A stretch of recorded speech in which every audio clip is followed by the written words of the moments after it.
with Halachot of Lashon Hara. Today we're starting section 7 on the receiving end, Kabbalah, listening and being choshesh to Lashon Hara.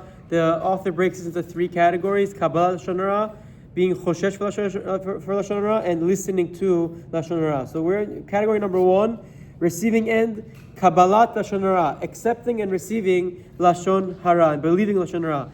Accepting Lashon Hara is called Kabalat Lashon Hara, and it's another form of the prohibition. So again, we discussed until now speaking. We spoke about writing, all different ways of violating the prohibition. Another element is listening and accepting for that information to be the truth.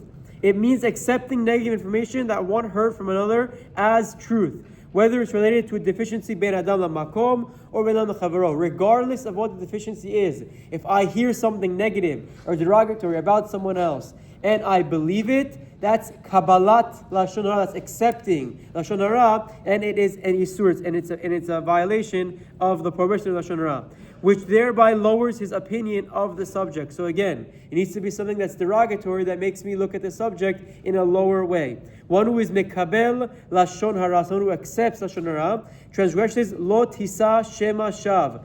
He violates the isur of do not accept a false report. There's a big discussion what the isur is exactly. Is it every second that you're believing it, or is it the first time you believed it? They have different ramifications, but for our sake, we'll continue. The general rule is that if the speaker would transgress Lashon Hara by saying something, the mekabel, the receiver, is guilty of Kabalat Lashon Hara for accepting it. So it's equal. If you would say something, you'd be over the isur. If you listened and you believed it and you accepted it, you are equally over the isur as well.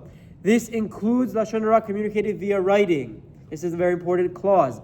Chafetz Chaim explains very clearly, even if someone sees a message or sees a poster or Lashon or whatever it is, and Lashon Hara will not necessarily cause any harm to the subject. So let's say they bring he brings an example, and we'll give an example from here. One must be careful about reading and accepting negative statements written in newspapers, on wall posters, or any other written medium. Obviously today, to update the book, the most classic example would be social media, whether it's Instagram or Facebook or even WhatsApp and small group chats.